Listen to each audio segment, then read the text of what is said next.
এমনকি স্বাধীনতার পরও বাংলার উর্বর জমি, নদীভিত্তিক অর্থনীতি আর সহজ জীবনযাপন লক্ষ লক্ষ মানুষকে এখানে এনে বসিয়েছে।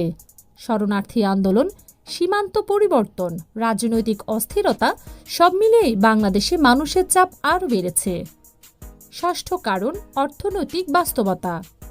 শিল্পায়নের শুরু দেরিতে আর কর্মসংস্থানের সুযোগ সীমিত হওয়ায় একসময় পরিবারের বেশি মানুষ মানে ছিল বেশি আয়। এটা জন্মহারে মানসিকভাবে প্রভাব ফেলেছে, যা দীর্ঘ সময় ধরে জনসংখ্যা বাড়িয়েছে। কিন্তু আরও একটি লুকোনো কারণ আছে, এদেশের মানুষের আবেগ। পরিবারভিত্তিক সমাজে সন্তান শুধু ভবিষ্যতের নিরাপত্তা নয়, এরা সামাজিক মর্যাদা, ধর্মীয় বিশ্বাস এবং পরিবারগত সম্মানের অংশ ছিল। এ জাতীয় সাংস্কৃতিক কারণগুলোও জন্মহারের ওপর বিশাল প্রভাব ফেলেছে। আজ বাংলাদেশ পৃথিবীর অন্যতম জনবহুল দেশ।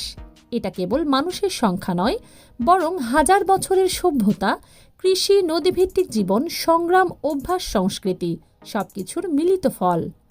প্রশ্ন হলো, ভবিষ্যৎ কি? বিশেষজ্ঞরা বলছেন, বাংলাদেশ ইতিমধ্যেই বার্থ রেট কমাতে বিশাল সাফল্য দেখিয়েছে। শিক্ষা, নারীর ক্ষমতায়ন, শহরমুখী জীবন, কর্মসংস্থান সব মিলিয়ে আগামী দশকে জনসংখ্যা বৃদ্ধি